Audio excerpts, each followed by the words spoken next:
রাত 12টার সময় আমি আর ভাই মিলে দাদার বার্থডে সেলিব্রেশন করলাম। Happy birthday to you.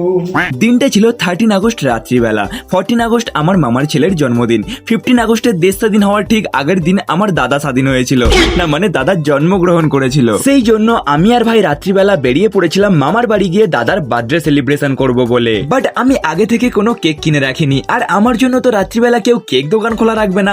Already রাস্তায় সব দোকান বন্ধ হয়ে গেছিল, কিন্তু ঠাকুরের কৃপায় একটা দোকান খোলা পেয়েছিলাম। আর তারপর স্পাইডারম্যানের মতো উড়ে উড়ে গিয়ে ওখান থেকেই একটা ছোট্ট মতো লাভ কেক আর ক্যান্ডেল কিনেছিলাম। এরপর সবকিছু কিনে মামার বাড়ি পৌঁছাতেই মামাদের স্পেশাল সিকিউরিটি গার্ড কালু ভদ্র ব্যবহার করে আমাদেরকে ওয়েলকাম করলো। আমরা যখন মামার বাড়ি গিয়েছিলাম তখন সবাই ঘুমিয়ে পড়েছিল, গোটা বাড়ি নিস্তব্ধ।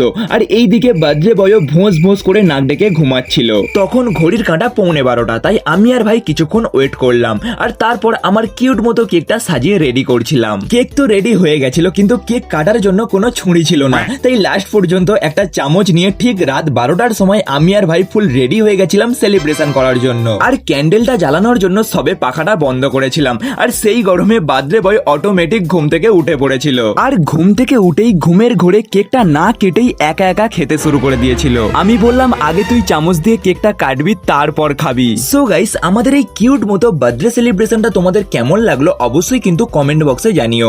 আজকের মতো ভিডিওটা এখানেই শেষ করছি। See you in the next video. Till then, by.